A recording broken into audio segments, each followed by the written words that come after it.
तर गृहमंत्र्यांना टाचणी पडल्याचीही खबर असते। महाराष्ट्रात काय घडलं ते सांगत बसणं हास्यास्पद आहे। शिंदे आणि अमित शहांच्या भेटीवर अंबादास दानवेंनी हे वक्तव्य केलं।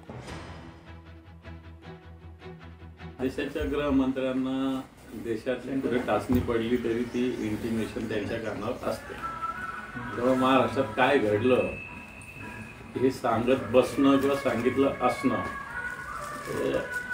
त्याला काही अर्थ नाही। एक आणि दुसरी गोष्ट, माननीय उद्धवजी ठाकरे साहेब वारंवार सांगत असतात की भारतीय जनता पार्टी आपल्या अलाय पक्षांना कशा पद्धतीनं संपविण्याचं काम करते। ज्या अर्थी सगळे मंत्री मंत्रिमंडळावर बहिष्कार टाकतात, त्या अर्थी मुख्यमंत्री दाद देत नाही, त्याच अर्थी त्यांना देशाच्या गृहमंत्र्यांना भेटावं लागतं। मला असं वाटतं देशाच्या गृहमंत्र्यांना भेटल्यानंतर देशाच्या गृहमंत्र्यांना सुद्धा भारतीय जनता पार्टीच्या अध्यक्षांना काही सूचना केल्या तिथल्या, म्हणजे राष्ट्रीय। लोकशाही मराठी ऐका, पहा, जागरूक रहा।